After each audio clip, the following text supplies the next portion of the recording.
Meet Joe and Sadie. They're a same-sex couple, and today they're looking for a new apartment.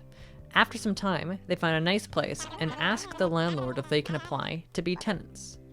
The landlord says no, as he simply doesn't want to rent to a same-sex couple. Now, this landlord is obviously a pretty bad guy, but what law in Canada actually makes this discrimination illegal? The Charter Rights and Freedoms, duh. Nope. Wait, really? That's right.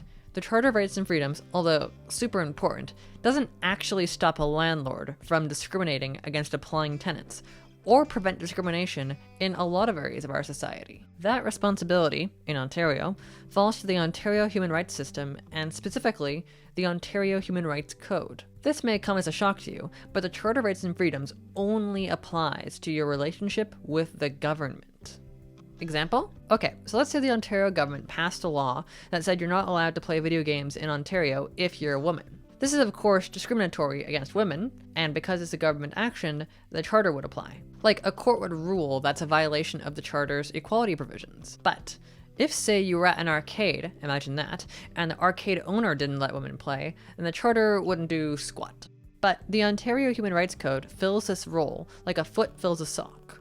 The code, handled by a commission, deliberated by a tribunal, and helped by a legal support center, tries to protect Ontario from discrimination of many kinds. Those kinds include, and are limited to, discrimination on the basis of age, citizenship, creed, disabilities, ancestry, color, ethnic origin, place of origin, race, family status, marital status, sex, gender identity, gender expression, sexual orientation, pregnancy, receiving public assistance, and record of offenses. The goal of the code is less to punish those who acted in a discriminatory or unfair manner, and more to help those who are being discriminated against.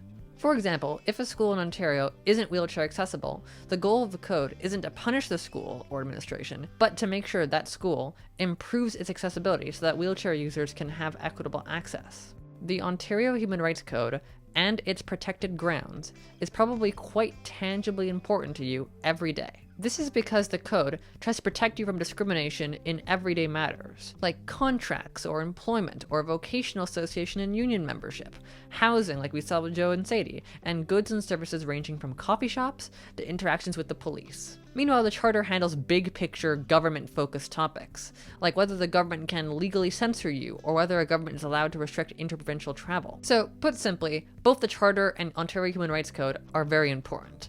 Both the Charter and the Code have limits to the protections. The Charter is limited by the Reasonable Limits Clause and the Oakes Test, and the Code is limited by things like bona fide occupational requirements or undue hardships. The Code applies to very tangible things, like preventing a renter from evicting someone for having a kid, while the Charter applies to the big picture government things like I've talked about. One gets talked about all the time, one barely gets mentioned, despite how it probably matters more to your day-to-day life than the other.